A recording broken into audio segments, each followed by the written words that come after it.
நம்ம முதலமைச்சர் விஜய் அண்ணாவோட இன்னைக்கான மாற்றங்களை பார்க்கலாமா? 15 வருஷமா ஒரு கிராமத்துல கரண்ட் இல்லாம வாழ்ந்துட்டு இருக்காங்க அப்படின்னு சொன்னா நம்ப முடியுமா? முடியாது இல்லையா? இதே விஷயத்த நான் வந்து ஒரு 20 வருஷத்துக்கு முன்னாடி சொல்லியிருந்தேன்னா கண்டிப்பா நீங்க நம்பியிருப்பீங்க. விஜய் மாமா எங்களுக்கு ரொம்ப ஹெல்ப் பண்ணாங்க. இந்த குழந்தை பிறந்ததுல இருந்தே கரண்ட் இல்லாம தான் இருக்கு. 15 வருஷமா கரண்ட் இல்லாம இருக்கோம் சார். ரொம்ப கஷ்டப்பட்டோம். சின்ன குழந்தைங்கள கை குழந்தைல இருந்தே இங்கதான் வச்சிருக்கோம். விஜய் அண்ணாவுக்கும் எம்எல்ஏ சாருக்கும் ரொம்ப நாங்க கடமைப்பட்டிருக்கோம். ரொம்ப நன்றி சொல்றதா சொல்லிக்கிறோம். இப்ப இருக்கிற ஜெனரேஷன்ல கரண்ட் அப்படிங்கிறது அடிப்படை தேவைகள்ல ரொம்ப முக்கியமான ஒரு விஷயமா மாறிடுச்சு. யோசிச்சு பாருங்க, காலையில ஒரு மணி நேரம் கரண்ட் இல்லைன்னா எவ்வளவு கஷ்டப்படுறோம். ஆஃபீஸ்க்கு ஒழுங்கா ரெடி ஆக முடியாது, காலையில டிஃபன் செய்ய முடியாது. ஆனா எனக்கு அந்த நியூஸ் பார்க்கும்போதே ரொம்ப கஷ்டமா இருந்துச்சு. 20 வருஷமா கரண்ட் இல்லாம எப்படி இருந்தாங்க அப்படின்னு சொல்லி. செங்கல்பட்டுல நெய்க்குப்பி அப்படின்ற ஒரு கிராமத்துல உண்மையாவே ஒரு 15-20 வருஷமா கரண்ட் இல்லாம வாழ்ந்துட்டு இருக்காங்க. இன்னைக்கு நம்ம சிஎம் விஜய் அண்ணாவோட ஆட்சிக்கு வந்ததுக்கு அப்புறம் முதற்கட்டமாக ஒரு 90 வீடுகளுக்கு கரண்ட் சேவை கொடுத்துட்டாங்க. மீதி இருக்கிற குடும்பத்துக்கு கரண்ட் சேவை கொடுக்கறதுக்கான வேலைகள் வந்து இப்ப நடந்துட்டு இருக்கு. அதுல ஒரு குழந்தையெல்லாம் வந்து பேசும்போது ரொம்ப கஷ்டமா இருந்துச்சு. அவங்க இப்போ 12th ஸ்டாண்டர்ட் படிக்கிறாங்க போல.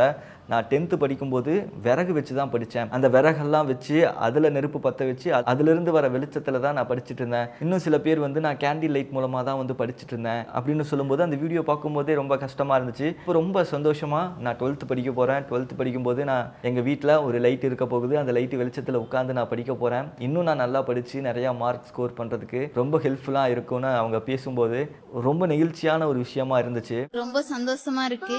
10th படிக்கும் போதே நான் விறகு வச்சுதான் படிச்சேன். 12th படிக்க இன்னைக்கு இன்னும் கொஞ்சம் ஈஸியா இருக்க மாதிரி கரண்ட் தந்துட்டு ஃபீல் ஆகுது.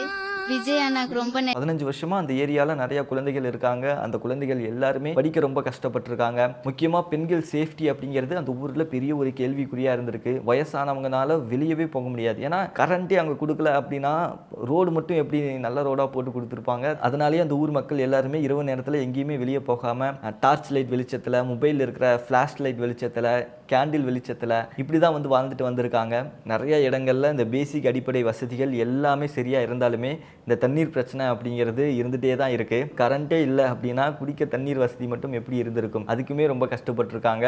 இப்போது டிவிக்கே ஆட்சிக்கு வந்ததுமே ஒரு நல்ல விஷயம் அந்த பகுதிக்கு நடந்திருக்கு. இப்போ ஒரு 90 குடும்பத்துக்கு வந்து எலக்ட்ரிசிட்டி கனெக்ஷன் வந்து கொடுத்துட்டாங்க.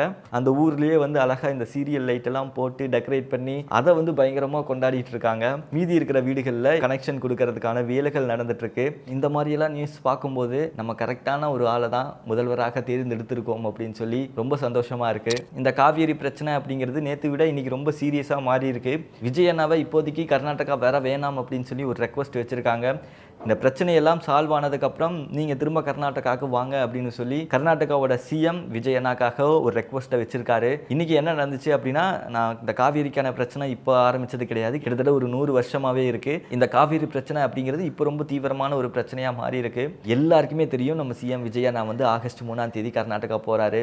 நேற்று கூட சொல்லியிருந்தேன்னு நினைக்கிறேன், கர்நாடகாவில் ஹெலிகாப்டர் எல்லாம் அரேஞ்ச் பண்ணியிருக்காங்க அப்படின்னு. பெங்களூர்ல இருக்கிற தலைமைச் செயலகத்தில் 12 மணிக்கு மீட்டிங் ரெடி பண்ணியிருந்தாங்க. இப்போ அந்த மீட்டிங் போஸ்ட்பான் ஆகிற சிச்சுவேஷன்ல இருக்கு. சிஎம் விஜய் அண்ணா வந்து இப்போதைக்கு கர்நாடகா வர்றது சரியில்லை, ஏன்னா இங்க சிச்சுவேஷன் ரொம்ப மோசமா இருக்கு அப்படின்னு சொல்லி கர்நாடகாவோட சிஎம் சொல்லியிருக்காரு. ஏன்னா ரெகுலரா நம்ம வீடியோஸ் பார்க்குறவங்களுக்கு தெரிஞ்சிருக்கும். நேற்றே சொல்லியிருந்தேன், நம்ம விஜய் அண்ணாவோட போஸ்டர் எல்லாம் கிழிச்சு காவேரியில் ஒரு சொட்டு தண்ணீர் கூட நம்ம தமிழ்நாட்டுக்கு தரக்கூடாது அப்படின்னு சொல்லி ரோட்லையெல்லாம் இறங்கி நிறையா எதிர்கட்சியில் இருக்கவங்க போராட்டம் எல்லாம் செஞ்சாங்க. நேற்று நிறைய பேரை வலுக்கட்டாயமாக அங்கே அரெஸ்ட் எல்லாம் பண்ணாங்க. இன்னைக்கு அந்த போராட்டம் அப்படிங்கிறது ரொம்ப தீவிரம் அடைஞ்சிருக்கு. பெங்களூர்ல நிறைய தியேட்டர்ஸ்ல ஜனநாயகன் படத்தை கம்ப்ளீட்டா வந்து ஸ்டாப் பண்ணிட்டாங்க. பாதி தியேட்டர்ல இப்போ ஜனநாயகன் படத்தை வந்து ஓட்டல. இன்னைக்கும் நிறைய தியேட்டர் வாசல்ல இருக்கிற நம்ம விஜய் அண்ணாவோட போஸ்டர்ஸ், பேனர்ஸ் எல்லாத்தையுமே வந்து கிழிச்சு எரிஞ்சிருக்காங்க.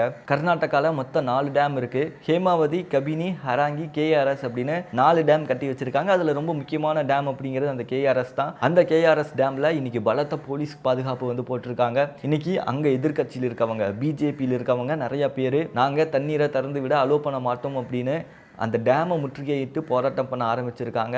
அந்த டேமுக்கு பலத்த போலீஸ் பாதுகாப்பு கொடுத்துருக்காங்க. இன்னைக்கு காலையில் பேசின கர்நாடகாவோட சிஎம் கூட உண்மையாகவே எங்ககிட்ட தண்ணி இல்லை, எங்ககிட்ட 4 டேம் இருக்கு.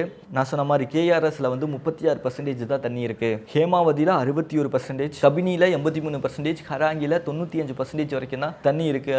உண்மையாகவே எங்ககிட்ட தண்ணி இல்லை அப்படின்னு சொல்லியிருக்காங்க. இந்த கபினி, ஹராங்கி இதில் 83, 95% இருக்கா அப்படின்னு சொல்லி யோசிச்சிங்கன்னா அது ரொம்ப ரொம்ப சின்ன டேம். ஒரு பக்கம் அந்த ஊரில் இருக்கிற விவசாயிங்க எல்லாமே தண்ணீரை கொடுக்காதீங்க அப்படின்னு சொல்லி போராட்டம் பண்ணுறாங்க. இன்னொரு பக்கம் நம்ம ஊரில் இருக்கிற விவசாயிங்க எல்லாருமே தண்ணீர் வேணும் அப்படின்னு போராட்டம் செஞ்சுட்டு இருக்காங்க. இப்படி ஒரு மோசமான சிச்சுவேஷன் கர்நாடகாவில் நடந்துட்டு இருக்கு. அப்படிங்கிறதுனால விஜய் அண்ணா இந்த டைமில் கர்நாடகா வர்றது சரியான டைமாக இருக்காது. ஸோ இந்த பிரச்சனையெல்லாம் கொஞ்சம் ஓய்வாகட்டும், அதுக்கப்புறம் வந்தால் நல்லா இருக்கும் அப்படின்னு சொல்லி ஒரு ரெக்வஸ்ட் வச்சுருக்காங்க. ஒரு பக்கம் அப்படி ஒரு அனௌன்ஸ்மெண்ட் வந்திருக்கு. இன்னொரு பக்கம் விஜய் அண்ணா கூட 13 பேர் கொண்ட குழு வந்து கர்நாடகா போக போகிறாங்க. அவங்க யார் யார் அப்படின்ற லிஸ்ட்டு வந்திருக்கு. மொத்தமாக 3 மினிஸ்டர்ஸ் வந்து ட்ராவல் பண்ண போகிறாங்க. ஆதவ் அர்ஜுனா, நிர்மல்குமார், அப்புறம் ஆனந்த் சார், மொத்தம் 3 அமைச்சர்கள் வந்து ட்ராவல் பண்ண போகிறாங்க. விஜய் சாரோட தலைமைச் செயலாளர் சாய்குமார், சீனியர் அட்வொகேட் உமாபதி, நம்ம விஜய் அண்ணாவோட பர்சனல் செக்யூரிட்டி, அரசியல் ஆலோசகர்கள் அப்படின்னு சொல்லி மொத்தம் ஒரு 13 பேர் வந்து ட்ராவல் பண்ண போகிறாங்க. எப்பவும் போல சென்னையில் பிரைவேட் ஜெட் மூலமாக அவர் கர்நாடகா போக போகிறாரு. கர்நாடகாவில் இருக்கிற பில் ஏர்போர்ட்டில் அவரோட பிரைவேட் ஜெட்டை தரையிறங்க ஸ்பெஷலாக ரெடி பண்ணியிருக்காங்க. அது மட்டும் இல்லாமல் காவேரி பிரச்சனைக்கு எதிராக ஆகஸ்ட் 13ஆம் தேதி கர்நாடகா ஃபுல்லாக பெரிய ஒரு பந்த கடையடைப்பு போராட்டம் நடத்த போகிறதா வந்து பிளான் பண்ணியிருக்காங்க. ஸோ இப்படி ஒரு பதட்டமான சிச்சுவேஷன் அங்கே போய்கிட்டு இருக்கு. இந்த சூழலுக்கு நடுவில் விஜயண்ணா இப்போ கர்நாடகா போவாரா மாட்டாரா அப்படிங்கிறதே பெரிய ஒரு டவுட்டாக தான் இருக்குது. அஃபிஷியல் கன்ஃபர்மேஷன் வர வரைக்குமே வெயிட் பண்ணி பார்க்கலாம். அடுத்ததான் ஆனந்த் சார் கிட்ட ஒரு வயசான அம்மா வந்து லஞ்சம் கேட்குறாங்க சார் அப்படின்னு சொல்லி கம்ப்ளைண்ட் பண்ணியிருக்காங்க. உடனே ஆனந்த் சார் கொடுத்த ரிப்ளை இன்னைக்கு சோசியல் மீடியாவில் பயங்கரமாக வைரல் ஆகிட்டு இருக்கு. இது உன்னோட பிள்ளையோட ஆட்சி, நீ எங்காவது லஞ்சம் கொடுத்தீங்கன்னா உன் புள்ள வந்து தொலைச்சிருவாரு அப்படின்னு சொல்லி அந்த அம்மாவுக்கு இதுக்கப்புறம் யாராவது லஞ்சம் கேட்டால் கொடுக்காதீங்க அப்படின்னு சொல்லி சொன்ன விஷயம் இன்னைக்கு சோசியல் மீடியாவில் பயங்கரமாக வைரல் ஆயிருக்கு.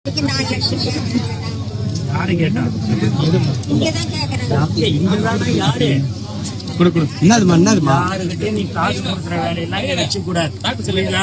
அதெல்லாம் அந்த காலம். உன் புள்ள இருக்குது இல்ல முதலமைச்சர் தெரிஞ்சதுன்னா பிச்சு எடுத்துருவாரு. அதுக்கப்புறம் இன்னைக்கு நம்ம சிஎம் விஜய் அண்ணா தலைமைச் செயலகத்துக்கு வேஷ்டி சட்டையில் வந்திருக்காரு. ஃப்ரைடே ஆனால் அவர் இந்த ட்ரெடிஷ்னல் அவுட்ஃபிட்டில் வரதை ஒரு வழக்கமாக வச்சிருக்காரு.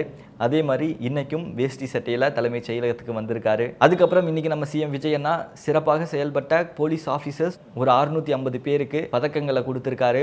அவருக்கு போலீஸ் டிபார்ட்மெண்ட் சைட்லேருந்து ஸ்பெஷலாக சில சாகச நிகழ்ச்சிகள் எல்லாம் வந்து செஞ்சு காட்டினாங்க. அதெல்லாம் பார்க்கும்போது ரொம்ப சூப்பராக இருந்துச்சு. அது மட்டும் இல்லாமல் கடலோர காவல் நிலையங்களுக்கு 42 தார் கார்களை கொடுத்துருக்காரு. 92 புதிய யூனிகான் பைக்கும் வந்து கொடுத்துருக்காரு.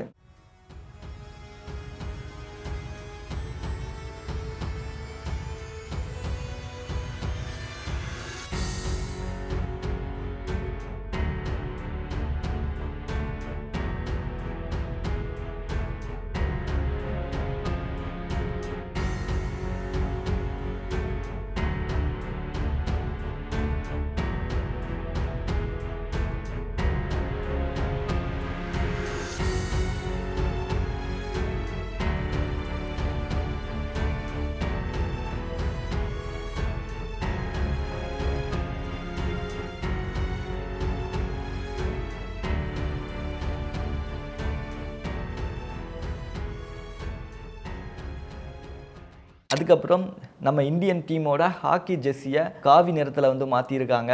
அதுதான் இப்போது இன்றைக்கி பெரிய ஒரு சர்ச்சையாக உலகம் ஃபுல்லாக வந்து பேசிக்கிட்டு இருக்காங்க. பொதுவாக நம்ம கிரிக்கெட்ல எல்லாம் பார்த்துருப்போம், நம்ம இந்தியன் டீமோட ஜெர்சி கலர் வந்து ப்ளூ கலரில் இருக்கும் இல்லையா?